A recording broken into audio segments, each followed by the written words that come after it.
Hello, my friends. I'm Clover. This is Genuinely Approachable Sudoku, and today we are solving Executive Dysfunk by Philip Newman. This was originally posted in GAS on April 25th, 2025. So let's have a look. It is an arrow Kropki Pairs Sudoku. So in standard Sudoku, we have the digits 1 through 9, once each in each row, each column, and each outline 3x3 region. And then arrows, the digit in the bulb of an arrow is the sum of the digits along the arrow part of it. In this case, we have some bulbs that are attached to two different arrows. In that case, these each independently sum to the value in the bulb. So like these three sum to this, and then also separately these two sum to this. And then Kropki pairs, we have some black and white dots in the grid. Digits that are separated by a black dot have to be in a 1:2 ratio, so one is twice as big as the other. And digits that are separated by a white dot have to be consecutive, so one is one greater or one less than the other. And not all possible dots are necessarily given in the grid. That means that there could be other pairs elsewhere in the grid that have a 1:2 ratio or might be consecutive but aren't marked. So the only digits we know anything about here are the ones that are marked. So I'm going to start with the 7, 8, 9, because this has to be consecutive with 7 and 9, and the 6, 7, 8, because 7 is consecutive with 6 and 8. And then I'm going to look at my long arrows, because the minimum for an arrow of length 3, where all of the digits on the arrow see each other, is going to be 6. And so this is 6, 7, or 8. It can't be a 9 because there's a 9 in the row already. So now I do know that there has to be a 1 on here, because 6, 7, and 8, you're always going to have a 1 in a sum of 3. Now, the next thing I'm going to look at actually is this. So these two digits are consecutive, which means one of them is even and one of them is odd. So their sum is odd. So this actually has to be a 7. So this is going to be 1 plus 2 plus 4. That's always how you're going to make 7. This is either 1 and 2 or 2 and 4, so it has a 2 on it. And then this is going to be 3 and 4. Now, 3 is in a 1:2 ratio with 6, 4 is in a 1:2 ratio with either 2 or 8. If we consider the rest of the row, we still need 3, 5, 6, and 8, and the only set of those digits where one of them is a sum of two others is going to be 8 equals 3 plus 5, which will make that a 6. 6 is consecutive with 5 and 7, but there's already a 7 in the region, so that's going to be a 5.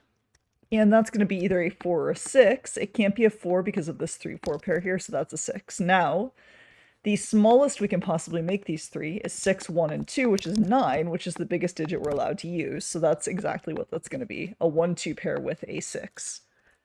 Now these are 3, 4, and 9 to finish off the region. To finish off the column, we have a 5 and an 8. This has to be either a 6 or a 7 because it has to be the sum of 3 digits. So it's either 1, 2, 3 or 1, 2, 4. Either way, 3 can't be there, and 2 has to be there. It's either 1 and 2 or 2 and 4. So that cannot be a 2. Now, this is interesting. These pairs, so we could either have a 1 and a 2 and a 1 or 4, a 4 and a 2, or a 4 and an 8. And same thing here, because these have the same possibilities. So note that we have a 1, 2, 4, 8 quadruple here, and more interestingly, the 8 eliminates 8 from there. So that's going to be my 8 in the quadruple. That makes this a 4. And because this is a 4, we can't have 1 plus 2 plus 3 equaling 6. We have to have 1, 2, and 4 equaling 7 like that. Now 7 is the sum of two consecutive numbers, and also we could have gotten this the same way as previously. This number had to be odd because it's the sum of two consecutive numbers. Okay, now 8, without using 3 or 4, has to be minimal. It's 1, 2, and 5. And that makes these two cells 6 and 9 to finish the column. 5 can't go there for a couple reasons. There's a 5 in the row, and also 5 can't go on a black dot. This could be a 1, 2 pair, except that it would break this cell. So this can't be a 1. It must be a 2 with a 4, which takes care of all of that. The 5 makes this a 1. Now 5 is consecutive with 4 and 6, but there's a 6 in the region, so that's going to be a 4.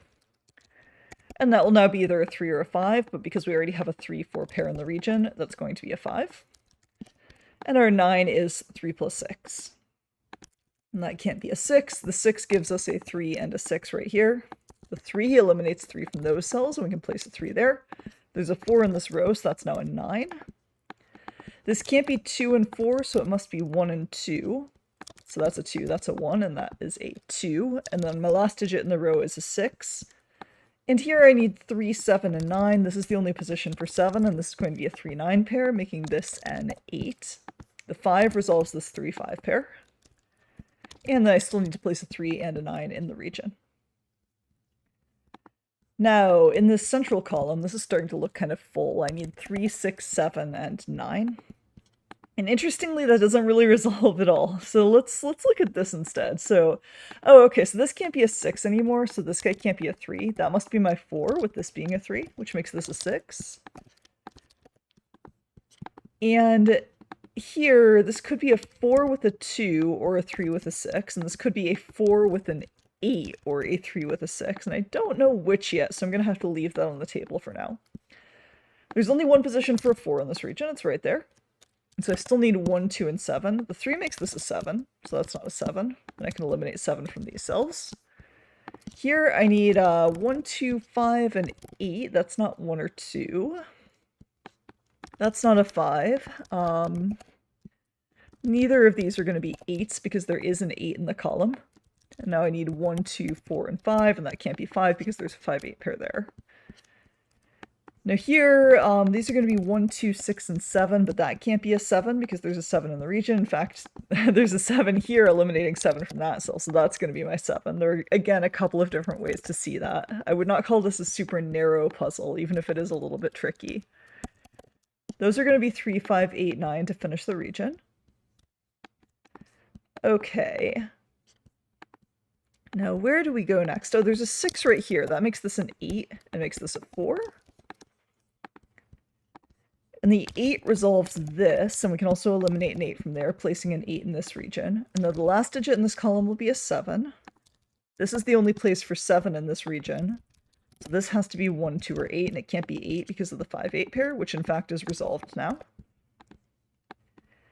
In this column, I need 3, 5, and 9. 5 can't go there, so it goes there.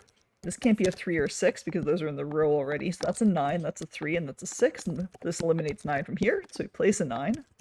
That can't be a 4, so that is a 4. That can't be a 5, so that is our 5. The 3, 9, and this 3, 9 are fully resolved. And now we should... Where am I missing something here?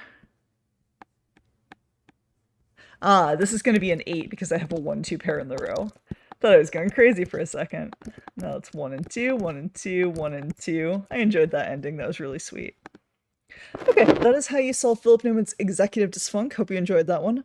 The link to solve it yourself is in the description below this video, and I will see you again in 3 days.